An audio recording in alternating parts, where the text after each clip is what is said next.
Video کے نیچے subscribe کے بٹن پہ کلک کریں، بیل کے آئیکن پہ کلک کیجئے تاکہ ہر نئی ویڈیو کی نوٹیفیکیشن آپ کو مل جائے۔ الحمدللہ وحدہ والصلاة والسلام علی من لا نبی بعدہ، اما بعد۔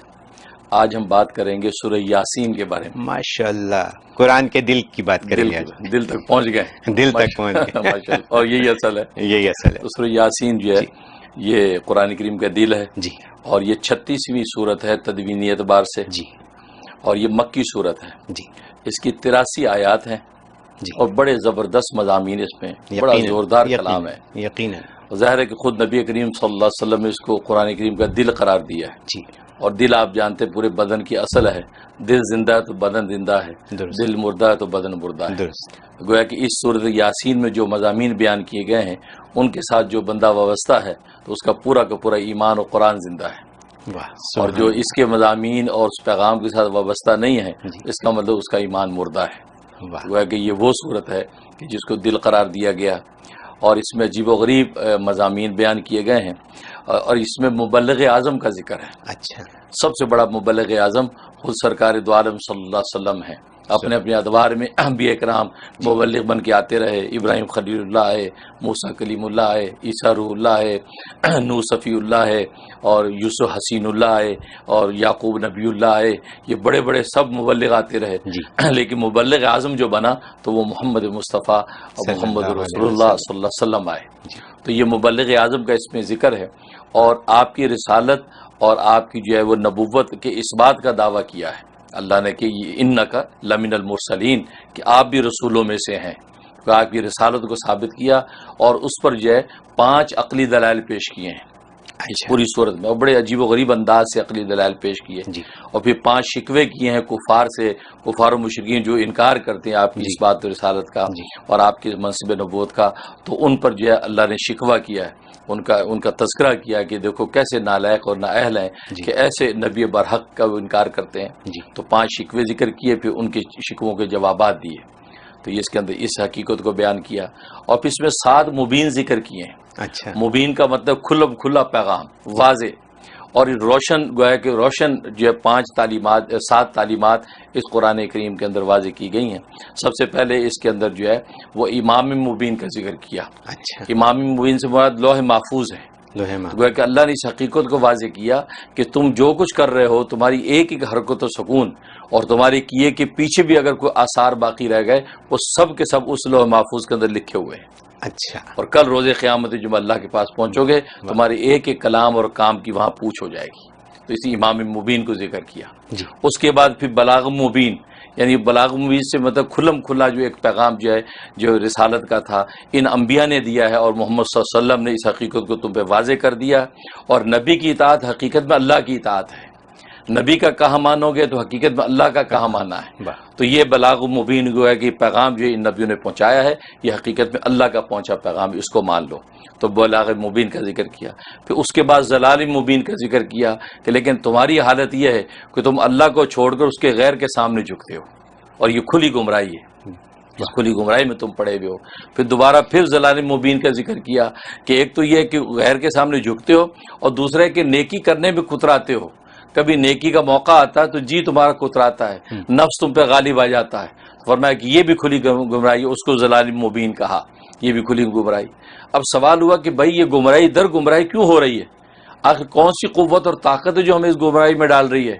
تو اللہ نے اگلے مبین میں اس کا جواب دے دیا کہ عدو مبین، وہ کھلا دشمن تمہارا شیطان ہے۔ اصل میں یہ ہے وہ جو تمہیں گمراہی در گمراہی کرا رہا ہے، اور تم اس سے شیطان سے بچ نہیں رہے، کیونکہ اس نبی برک کا جو بلاغ مبین تھا اس کو تم نے سنا نہیں ہے، تو تم اس عدو مبین کے ہتھے چڑھے ہوئے ہو، تبھی گمراہی در گمراہی ہو رہی ہے۔ اب پھر سوال ہوا کہ بھئی اس عدو مبین سے بچے کیسے؟ اتنا کھلا دشمن، کیا ہمیں اس نبی کی اطاعت کرنے نہیں دیتا؟ بچنے کی کوئی راہ ہے؟ کہا کہ ہاں، آگے قرآن مبین کہہ دیا۔ یہ 6 جو مبین ذکر کیا کہ یہ قرآن وہ کھلا ایسی کتاب ہے، اس قرآن کی روشن قندیلوں پر چلتے چلے جاؤ گے تم جو ہے ہدایت پر پہنچ جاؤ گے، لیکن تم نے قرآن کو سینے سے نہیں لگایا ہوا، اسی وجہ سے وہ تمہیں اچک لیتا ہے اور تم گمراہی میں پڑ جاتے ہو۔ اب رہا کہ قرآن کے کھلے مضامین ہیں تو پھر ہم عمل کیوں نہیں کرتے؟ فرمایا کہ بس اوقات یہ کہ شیطان تو کرتا ہی کرتا ہے، لیکن 7واں مبین ذکر کیا خصیم مبین، اصل میں انسان بھی جھگڑالو ہے اپنے ذاتی طور پہ۔ شیطان تو حملہ کرتا ہی ہے، اس کا نفس بھی جھگڑالو ہے، یہ جھگڑے کرتا ہے نبیوں سے، کہ آپ نے یہ بات کیسے کہہ دی, یہ کرکری جو ہے وہ ہڈیاں زندہ کیسے ہوں گی, مرنے کے بعد زندہ کیسے ہوں, تو یہ جھگڑے کرتا ہے. حالانکہ یہ ناپاک لطفے سے بنا ہوا انسان اور آج اس قابل ہے کہ اللہ سے جھگڑے کرتا ہے. تو خصیم مبین, تم اصل میں خود بھی ذاتی طور پہ جھگڑالو ہو, تبھی تم اس حقیقت کی راہ کو پا نہیں پاتے ہو. اگر اس حقیقت راہ کو تم پالو گے تو تمہیں پھر منزل ملے گی. اور امید نہیں ہے کہ تمہاری حالت تو یہ ہے کہ وہ ذات جو کن فیکون سے سارے آسمان و زمین کو بدل دے اور کن فیکون سے سارے جو مناظر ظاہر کر دے, تم اس کے پیغام بھیجے لانے والے محمد کو مانتے نہیں ہو اور اس وہی لانے والے کی حقیقت کو مانتے نہیں ہو, تو وہی بھیجنے والے کو کہاں مانو گے تم؟ یہ اللہ کی رحمت ہی ہوگی کہ تمہیں جو ہدایت کی راہ مل جائے. لیکن حقیقت یہ ہے کہ تم خصیم مبین ہو, اس لیے تم اس کے حقائق پہ عمل نہیں کر پاتے. اس طریقے سے یہ 7 مضامین میں یہ 7 روشن قندیلیں اللہ نے واضح کر دی ہیں تاکہ بندے ہدایت کی راہ پہ آ جائیں اور یہ مبلغ اعظم کی جو تبلیغ اور دعوت کی حقیقت ہے اس حقیقت کو پہنچ جائیں. قرآن کا دل اس میں آ گیا اور اس میں تمام چیزیں ایکسپلین کر دی اللہ نے. واہ واہ, یہ سورہ یاسین, اور اس کے فوائد بڑے بے شمار ہیں. یقیناً یقیناً بے شمار فوائد ہے, لیکن چند ایک ذکر کرتا ہوں. ایک فائدہ یہ کہ عام طور پہ تو ویسے کہ مردہ کے مرنے کا جب وقت ہوتا ہے تو آسانی سے روح نکل جائے تو اس وقت یہ پڑھی جاتی ہے, اور حدیث میں حکم ہے اور اس کو پڑھا جاتا ہے تو آسانی سے اللہ تبارک و تعالیٰ اپنے پاس کو بلا لیتے ہیں. تو دنیاوی اعتبار سے فائدہ یہ ہے کہ اگر کسی کے اولاد نہیں ہوتی, اور ظاہر ہے کہ یہ اولاد کی نعمت ایسی ہے کہ یہ غیر اختیاری کسی کے اختیار میں نہیں ہے, اللہ کی رحمت سے ہوتی ہے, تو وہ خاتون جو 3 مرتبہ روزانہ اس سورہ یاسین کی تلاوت کر کے پانی پیے یا میٹھی چیز پہ دم کر کے کھاتی رہے, اللہ تبارک و تعالیٰ اس کی گود کو ہری کر دیں گے. یہ بہت بڑا فائدہ. اور دوسرا یہ کہ جب حمل ٹھہر جائے اس وقت روزانہ 1 مرتبہ اگر پانی پہ دم کر کے سورہ یاسین پیتے رہیں تو کمپلیکیشنز جو ہو جاتی ہے ولادت کے وقت کی وہ نہیں ہوں گی. کسی کو بڑا آپریشن کرنا پڑ جاتا ہے, سیزر ہو جاتا ہے, یا اندر کوئی کمپلیکیشنز ہو جاتی ہیں, یا وہ بچہ الٹا ہو جاتا ہے, بس اوقات بریج ہو جاتا ہے, بڑے مسائل ہوتے ہیں. تو یہ اگر پڑھتے رہے بالکل سموتھلی اپنے وقت پہ بچہ آسانی سے اللہ تبارک و تعالیٰ عطا کر دیتے ہیں. اور اس کے بعد پھر وہ جو ولادت کے بعد جو نفاس کا زمانہ آتا ہے 15 دن سے لے کے 40 دن تک کا, اس وقت میں بعض دفعہ ایسی بے احتیاطیاں ہو جاتی ہیں جس سے عورت کی صحت تباہ ہو جاتی ہے. ہڈیوں کا درد شروع ہو گیا, موٹاپا بڑھ گیا, بدن پھول گیا, بڑے مسائل. اس کے لیے لوگ بڑے بڑے غذائیں اور دوائیں کرتے ہیں. لیکن سورہ یاسین اگر اس وقت کوئی تلاوت کر کے روزانہ ان کو پلاتا رہے یا میٹھی چیز بھی دم کر کے ان کو کھلاتا رہے تو اللہ تبارک و تعالیٰ اس کے جسم اور صحت کو بالکل صحیح رہتے ہیں. وہ خود بھی کر سکتی ہے؟ نہیں, خود نہیں کر سکتی. وہ ناپاکی کے دن ہوتے ہیں, خود تلاوت نہیں کر سکتی. وہ دوسرا تلاوت کر کے پانی دیتا ہے, شوہر کر سکتا ہے. تو وہ جو ہے وہ کمپلیکیشن نہیں ہوں گے, صحت بالکل پرفیکٹ رہے گی. یہ عجیب اس میں خوبی ہے, یہ اس میں فائدہ ہے. اور ایک فائدہ یہ کہ 7 مبین کا ایک بڑا زبردست عمل اس کا کیا جاتا ہے. بڑے سے بڑا کوئی کام ہے, بڑی سی بڑی آفت مصیبت ہے, تو 7 مبین کے ساتھ اس کو تلاوت کیا جائے. اس کا طریقہ یہ ہے کہ جب آپ تلاوت شروع کریں تو پہلا مبین جب آئے, امام میں مبین آئے تو وہاں پڑھنے کے بعد واپس چلے جائیں. پھر دوبارہ سے شروع کر دیں. پھر دوسری مبین جو آئی بلاغ مبین, وہاں تک پڑھیں, وہاں سے پڑھے پھر واپس چلے جائیں. پھر دوبارہ سے اثر نو شروع کر دیں. پھر ضلال مبین جو آئی وہاں تک پڑھیں, پھر واپس چلے جائیں. پھر شروع سے شروع کر دیں. پھر دوسری ضلال مبین آئی, وہاں تک پڑھیں, پھر اثر نو واپس چلے جائیں. پھر وہاں سے پڑھتے ہوئے آئیں, اور پھر اس کے بعد پھر آگے جو ہے مبین جو آ رہی ہے ادو مبین, اس ادو مبین تک پڑھیں, پھر واپس چلے جائیں. پھر وہاں سے شروع سے پڑھتے ہوئے آئیں, اور پھر اس کے بعد جو ہے وہ قرآن مبین تک پڑھیں. قرآن مبین تک پڑھ کے پھر واپس چلے جائیں, پھر تلاوت کرتے آئیں. پھر آخری جو ہے وہ اس کے اوپر جو ہے خصیم مبین تک پہنچے. اور 7ویں جب مبین تک پہنچیں گے تو پھر اس کے بعد آپ آگے سورت کو پورا کر لیں. اس طریقے سے یہ کر کے اب دعا مانگیں. ایسا زبردست اس کا بینیفٹ ہے کہ بڑے سے بڑا کام بھی فوراً چٹکیوں میں حل ہو جاتا ہے. سبحان اللہ. تو میں ذرا اس کو سمجھ لوں اور اپنے دیکھنے والوں کے لیے بھی کہ جتنے مبین ہیں پہلے تو ان پہ نشان لگا لیں. 1 2 3 4 5 6 7 تک کا نشان لگا. تو جیسے ہی پہلے پہ پہنچیں واپس چلے جائیں اور شروع سے پڑھیں.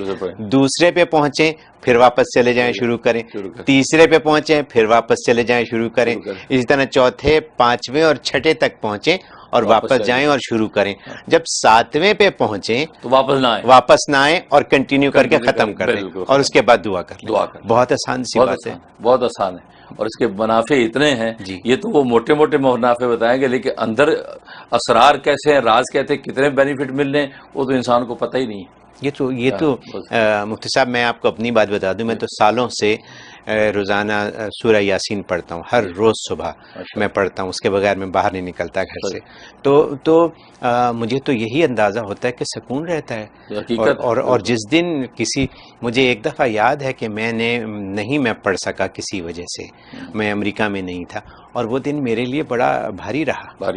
اس لیے تو حدیث میں آتا ہے اس کا ایک نام سورۃ دافیہ ہے. جی, اس کا نام سورۃ دافیہ کا مطلب یہ بلاؤں کو دفع کرنے والی. جو سورۃ صبح پڑھ لیتا ہے سارا دن اللہ تبارک و تعالیٰ آفت اور بلاؤں کو اس سے دفع کرتا ہے. یہ میرا ذاتی تجربہ ہے, یہ ایسے ہی ہے. تو یہ روز پڑھنا چاہیے, ہم سب کو چاہیے کہ ہم روز پڑھیں, اور کچھ وقت نہیں لگتا. جو روز کے پڑھنے والے ہیں ان کو 10 منٹ بھی نہیں لگتے. بالکل جو روز کے. اور ایک نام اس کا سورۃ قاضیہ ہے. قاضی کا مطلب ہے حاجتیں پوری کرنے والی. یہ سورۃ صبح پڑھ لیں, سارا دن کی جتنی حاجتیں اللہ پوری کر دیتے ہیں. قاضیہ کا. اور ایک اس کو سورہ متم بھی کہتے ہیں, ان تمام کرنے والی. میں سورہ متم اس سورت کو پڑھ لیا تو گویا کہ ہدایت اور جو ہے فلاح کی جتنی راہیں اللہ وہ آپ پر تمام کر دیں گے, آپ منزل مقصود کو پا جائیں گے. تو ایسی زبردست یہ صورت ہے, اور اس کے بے شمار فوائد. ایک فائدہ اس کا یہ کہ اگر کوئی شخص بھاگا ہوا ہے, بچہ گھر سے بھاگ گیا, ناراض ہو کے چلا گیا, بیٹی چلی گئی, ایسے حالات پیش آتے ہیں, یا میاں ناراض ہو کے بھاگ گیا, تو یہ حالات ہو جائے, کسی کو بلانا واپس لانا ہو, تو 21 مرتبہ روزانہ اس کی تلاوت کریں. یعنی 2 دن یا 3 دن سے زیادہ نہیں لگیں گے, اول تو اسی دن آ جائے گا, اور ورنہ 3 دن میں واپس لوٹ آئے گا. اور 3 دن سے زیادہ اگر مدت لگی تو 1 ہفتے میں تو کہیں گیا نہیں, دور کا سفر ہے, ہفتے میں واپس. تو کہنے کا مطلب یہ کہ اگر فرض کریں کہ بیگم ناراض ہو کے چلی جائیں یا شوہر ناراض ہو کے چلے جائیں, تو دوسرے کو یہ چاہیے کہ وہ اس کو 21 مرتبہ روز پڑھے, روزانہ 21 مرتبہ پڑھے. بلکہ میرا اپنا تجربہ, میں نے کسی خاتون کو بتایا, میاں ناراض ہو کے چلا گیا پاکستان, اور یہاں بیچاری پریشان. میں نے اس کو بتا دیا یہ, تو جیسے اس نے پڑھنا شروع کیا, چوتھے دن میاں گھر میں آ گیا, اور گھر آ کے کہتا ہے میں آ کیوں گیا ہوں. وہ حیران ہو رہا ہے میں کیوں آ گیا ہوں, کیا ہو گیا, کہ تم نے کہا پتہ نہیں کیا ہوا, ایسی کوئی ہڑک اٹھی, بیگ اٹھایا, میں واپس وہاں ساری حساب پوچھتے رہ گئے, میاں جا کر کہ جی میں امریکہ جا رہا ہوں. اور یہاں بیوی کو آ کے پوچھتا میں کیوں آ گیا ہوں, تو میں نے کہا اس کو کیا پتا, یہاں تو سورہ یاسین کا تصرف چل گیا. اللہ تبارک و تعالیٰ واپس لے. تو اگر ایسا ہو جائے اور کام مکمل ہو جائے تو پڑھنا چھوڑ دیں کیا؟ جی بالکل چھوڑ دیں, اور اللہ کو شکر کر لیں, 2 رکعت میں شکرانہ پڑھ کے, یا اللہ آپ نے میرا مقصد پورا کر دیا. تو ابھی آپ نے جو فرمایا کہ یہ اس کو 7 دفعہ مبین کو واپس کر کے پڑھیں, تو جس میں والدین اپنے بچوں کی شادیوں کے لیے, اپنی صحت کے لیے, اپنی ملازمتوں کے لیے, اور اس قسم کے جو بھی دنیاوی ان کے مسائل ہیں جو ہر وقت آپ سے پوچھتے ہیں لوگ, تو اگر اس کا ورد کریں وہ اس طریقے سے, اور دعا کریں صحیح, بالکل ان کے کام ہونے شروع ہو جائیں. بلکہ اگر کسی کو جن, آسیب, جادو ٹونا اس طرح کے احوال ہیں, یا یہ کہ بچہ گھر میں بالکل الجھا رہتا ہے, سمجھ میں آتی نہیں ہو کیا گیا, ڈاکٹر کو دکھاتے, وہ کہتے بالکل پرفیکٹ ہے, کیا کرے, تو سورہ یاسین جو ہے وہ روزانہ پڑھ کے اس کے دونوں کانوں میں پھونکیں, اور پانی دم کر کے پلائیں. 21 دن اگر پورے ابھی نہیں پورے ہوں گے, جیسا بھی مرض, تکلیف اور آسیب, جادو ٹونا ہوگا بالکل صاف ہو جائے گا. یہ سورہ یاسین, کیونکہ اس کے الفاظ آپ دیکھیں ایسے زوردار مضامین ہیں, کوئی بلا ٹھہر ہی نہیں سکتی. تو یہاں پہ والدین کے مسائل یہ بھی ہیں کہ جب ان کے بچے بڑے ہو رہے ہیں اور اسلام سے بے بہرا ہیں, تو ان کے لیے کیا اس کو پڑھا بہت اعلیٰ. اس کے میں نے بتایا یہ تو کھلا, یہ بلاغ مبین ہے, تو اللہ تبارک و تعالیٰ روشنیوں کے چراغ کھول دیتے ہیں. اس بچے پہ روز دم کر کے دیں, روز ان کو پانی پلائیں, آپ دیکھیں وہ بھٹکیں گے ہی. اگر بچے سامنے ہوں تو ان پہ کریں, ورنہ تصور میں پھونک دیں ان کو. بچے ڈورم وغیرہ میں رہتے ہیں, تصور میں پھونکیں اور دعا کر دیں, خدا کے سپرد کر دیں. دیکھیں اللہ تعالیٰ ان کو ان 7 روشنیوں میں کیسے لے کے چلتے ہیں. یہ زبردست فائدہ. اور جہاں تک خواب میں تعبیر کا ہے, تو خواب میں تعبیر کا یہ ہے کہ اس کا مطلب یہ ہے کہ جس نے اگر یہ صورت سنی یا پڑھی خواب میں, تو اشارہ اس بات کی طرف ہے, بشارت ہے کہ اس کا کل روز قیامت میں حشر رسول اللہ صلی اللہ علیہ وسلم کے ساتھ ہوگا, یا ان کی آل کے ساتھ ہوگا. یعنی ایسی زبردست بشارت ہے, آل رسول کے ساتھ اس کا حشر ہوگا, یا خود رسول اللہ صلی اللہ علیہ وسلم کے ساتھ اس کا حشر ہوگا, جس درجے کا اس کا اخلاص ہوگا. یہ اس کا فائدہ. کیا بات. ہاں. اور دوسری بشارت یہ ہے کہ اگر اس سے سورہ یاسین سنی ہے پڑھی تو اس کا مطلب ہے کہ زندگی میں یہ قرآن کریم جب تلاوت کرے گا تو ہر ایک آیت پر اس کو اللہ اتنا اجر دیں گے جیسے اس نے اس آیت کو 12 مرتبہ تلاوت کیا. اچھا. ہاں, ایک آیت کا ثواب 12 مرتبہ تلاوت کا اس کو عطا کیا جائے گا, یعنی اتنا بڑا اجر ہے اس کو. اب ایک آیت کی تلاوت پہ جتنا اجر ہے تو گویا کہ اس نے 12 مرتبہ تلاوت کی ہو, کتنا اجر ہوگا. تو فرمایا اللہ تبارک و تعالیٰ اس کو اتنا اجر دیں گے. اور ایک اس کی تعبیر یہ ہے اور بڑی دلچسپ ہے, وہ یہ کہ اللہ تبارک و تعالیٰ اپنی ایسی کوئی نعمت اس کو عطا کریں گے جس کی وجہ سے یہ لوگوں کے نظروں میں معزز ہو جائے گا. ایسی دنیا اور دنیاوی نعمت ہوگی, دینی نہیں دنیاوی نعمت ہوگی.